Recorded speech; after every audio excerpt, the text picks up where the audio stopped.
Anne-Mie Van Kerckhoven, thank you for joining us. I've been debating which question to ask, how to start, because there's really many things I would hope to discuss with you tonight. But I decided on really a quite practical question, because what I realize in my work when I meet with artists, when I meet with people visiting exhibitions, when I meet with fellow curators, when I meet with art enthusiasts, however much we talk about the concept of or the narrative behind the work, there's a few things that really speak to people's imagination, and that is what is not visible, what people don't have access to. So really the most enigmatic thing in the artistic process is always what's invisible, what's not visible, what's hidden from public access. In the case of a museum, that is what's not on show, what's in the vault, what's in the storage, what's in the what's off of display. With private collections, it's all those collections we don't visit as easily. With artists, people always want to know what happens in the studio. And particularly in your case, because you're an artist that has worked with digital art, with new media art, I am quite curious, and I'm sure some of our visitors tonight are too. The drawings we have on display on the lower level, 22 animation cells. How did you produce those in an era in the 1980s when it really wasn't that obvious for an artist to work with computers? What was your daily operations? Tell us about a day in the life of Anne-Mie Van Kerchoven in the 1980s. Yeah, first of all, it is a fact that in the 1980s, computers were not artist-friendly. So also the access to computers was not evident. I, by accident, had a good friend who was, for whom I did drawings for his doctorate in 1977. He was then, it was a doctorate that with the title Computer Simulation of Parser, so computer simulation of a translation machine. And this man, Luc Steels, he went to MIT to postdoctorate, and then he came back to Brussels, and he started in 1983 the Laboratory of Artificial Intelligence in the Free University in Brussels. And, but the good thing about this person was that the moment I already knew him got to know him when I was 20 years old. He was then still a musician and didn't know already whether he would become a scientist or an artist. But in the end, he became a scientist and a very famous one. But it is so that he invited me because he knew that I was really interested in knowledge representation and from an artistic point of view. Actually, yeah, it has to do with also with, like in the 70s we had. I am raised with this booklet of the Club of Rome, this about the future, and I was really very impregnated by it and very, let's say, attracted to it by the future, by everything what had to do with the future and with technology, which was not actually at that moment very common for an artist to do. And yeah, Luc Steels, he invited me to work with the computer in weekends sometimes, and sometimes in the night when there were no students around. So you know, I was there then in the empty lab full of with these computers and so, and I thought this environment was absolutely not sexy. Sorry that I use the same words as and so I started actually to make things there on the computer. Because he said, here's the computer, you can, it was one of the first workstations that could be used by people, by were kind of, it was Symbolics program. It doesn't exist anymore, I think, I'm not sure.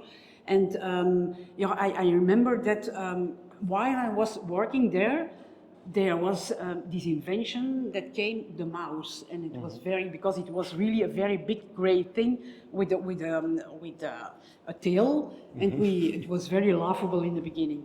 But what was very interesting, interesting for me, because in origin I'm a drawer, and I've always made drawings like most people actually, and some artists keep on drawing their whole life. But I made a lot of drawings that came from my subconscious. And when I came then in this laboratory, in this new field that was very exciting, much more exciting than art history, of course, because in art history I didn't have practically any repairs as a woman. You weren't like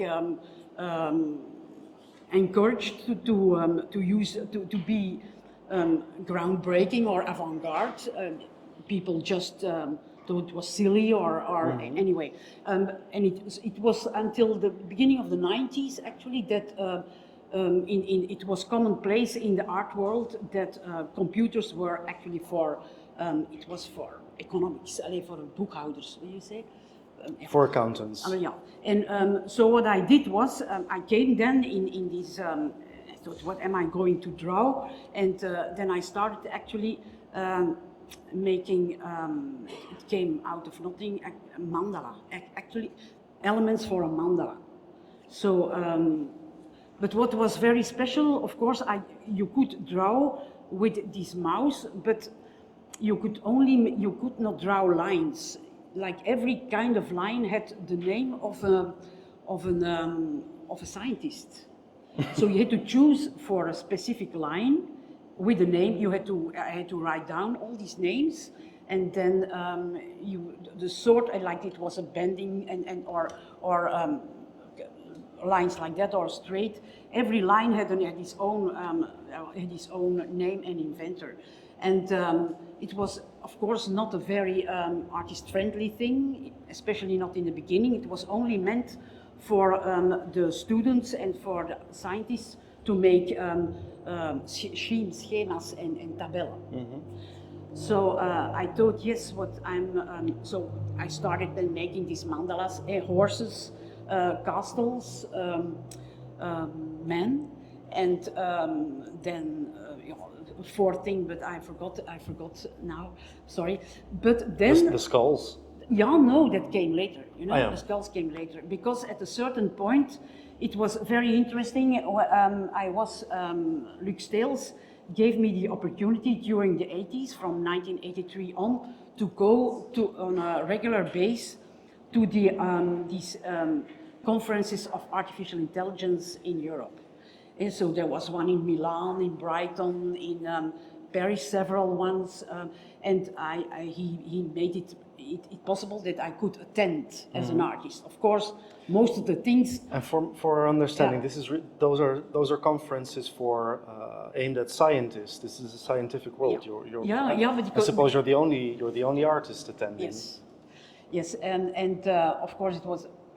Of course, I didn't understand everything, but there were a lot of words that I thought they were, sorry again, very sexy for me. And I made then lists of the words or expressions that I heard, and that I recuperated them for making texts. Like my first texts, actually, I made them with scraps what I wanted to say was, at a certain point in 1988, around 1988, there was some kind of a crisis in the search areas of artists, of knowledge representation, because in these conferences also,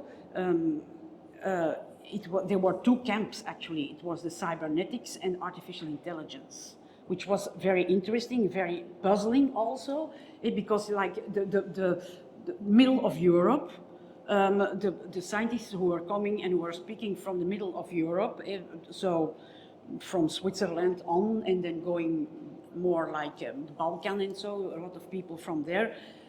They had an approach to intelligence from a cybernetic way, from going back actually to the golem, what we saw here also with Frankenstein and so, the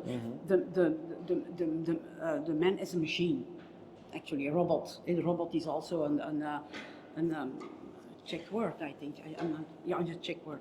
And but then you had the Americans, and they had this idea that intelligence is artificial intelligence, and intelligence is defined by language, not by the fact that that you have like a human being that is imitated, but that this is language, through language that you can start making machines that can learn, and that, but their approach was, what was also very interesting, I thought, in the beginning, because I was allowed as an artist also to look into their library.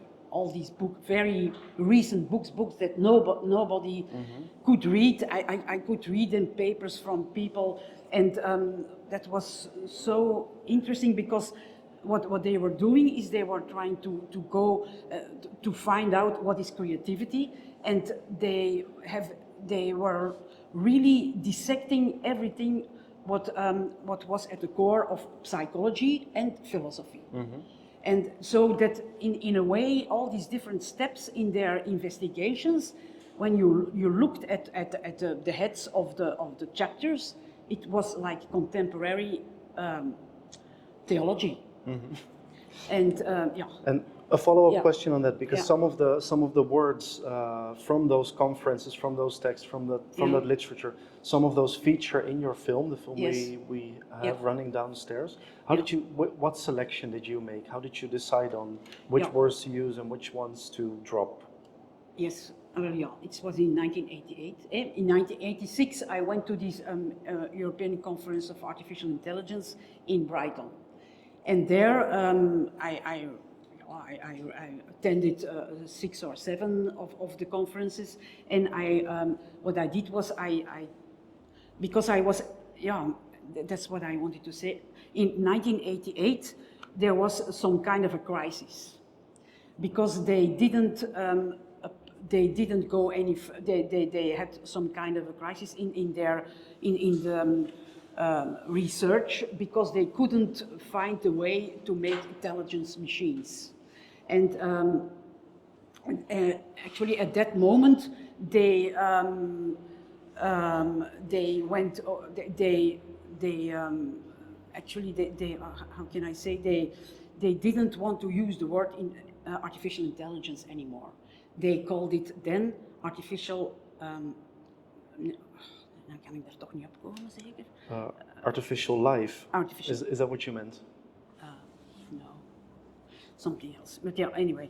Ja, ik kan er niet op komen, zeker? Nee. It's just that they found out that it's not the language that is defining us as human beings, but that it's the complexity of our interactions. And what they started to do was building robots to put them in a certain situation, to give them a goal, but also to give them different characters. So they, to achieve the goal, they had to interact. And so there had to be a consensus on certain steps to make, and therefore there was the ability of creating languages, a language. And as every language, every language actually is aleatory and is based on consensus. So anything we would decide about that this microphone would be called Bach, and you would say, okay, Bach, and there's more people, then this is Bach, you see? And that's how things become complicated. And it was also a time in 1988 that civilization was completely overruled by these expert systems. And also in art, everybody had a certain focus on one particular thing, and there was no big unifier anymore, also in society. And that gave me the idea of making this installation, the fifth force, because you have Let's talk a bit about the title, perhaps, yes. because it's a triggering and mysterious title. Yes. What is the fifth force? Yeah, the fifth force is the force that you have. There are four fundamental forces. Is the weak and the strong atomic force, the gravitational force, and the middelpuntvliedende kracht. The force that I would not know how to translate that. Yeah, I forgot. Anyway, the force that just makes things round and so. But anyway, there is a big problem, and all these four forces can be explained by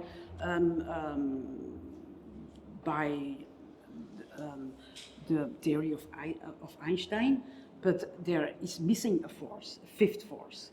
But and on a regular basis, that's how I got interested in it. During my lifetime, I saw in newspapers or in magazines, now they know what a fifth force is. And, but it was always, they had to come back from the idea because it never would serve all the purpose. But it was, what I had done at a certain point for making this exhibition, for making this installation, is connecting this idea of the fifth force with the idea of the fifth element of Aristoteles, who said that you have air, fire, water, and in the fifth, four elements. But he said, and there's the fifth one, and that's ether. Mm-hmm. And that's what gives us, what makes everything move in, what makes the movement, the eternal movement in the cosmos. Mm-hmm. You see, and that is what I tried. What was the core of my my installation, of making all these different things that were divided in two, because.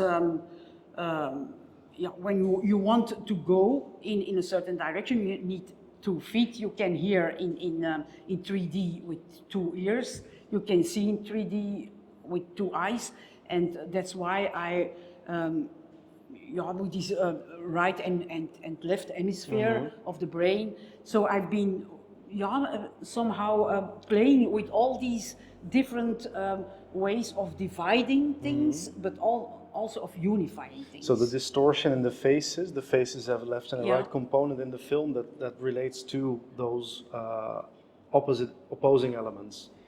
Yes, these 15 faces, I took them from a book for doctors to detect heart diseases. And you could see from what kind of a color deviations in the face, what kind of a heart condition the patient would have.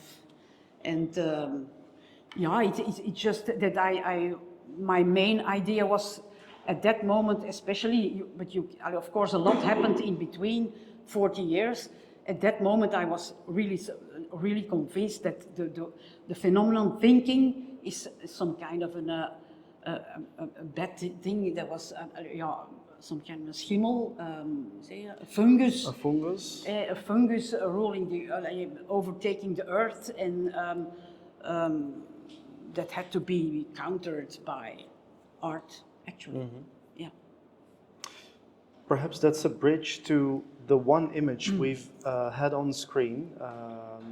Your works here were created in 86, 87, finalized in 88. The work on screen is as recent as 15 days old, yes. But goes by the same title, so they must be related. Yes. No, related. It's just that I wanted to make, because what I do is when I work when something is going to happen in my studio, there's always books that are at the core of my interest. Mm-hmm. I have a lot of books, I buy a lot of books, and they at a certain moment they they become a little pile. And that's what I did here again, because it's actually in moments that I don't know what to do at all. And so, but I think then this book interests me, this thing interests me, these ideas interest me, and then I see some kind of a possibility to work with these things. Mm-hmm. And it's in a very intuitive way that I start. Like it's not playing, but it's really very important that I do it. And so because I think that artists, they have a very important role in society and in evolution of mankind, because in a very intuitive way we have all these scraps of knowledge that we feel attracted to, and that at a certain point we can, through our own material, we can make connections and then images that can be used to, when they are good, of course. Like I'm not so convinced as an artist. Sometimes you make art, and sometimes, most of the time, it's not really art. Mm-hmm. It's good maybe, but it's really good things. They sometimes happen, but not all of the time. So of this image, I'm not sure if it's. I think it's good.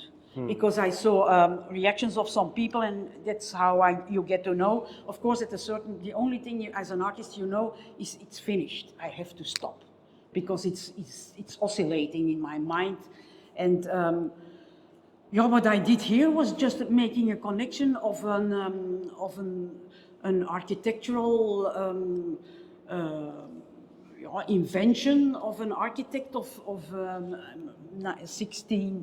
1604, Jan Vredeman de Vries. He made a lot of beautiful perspectivistic plates in his life, but he was an architect, but never could build something.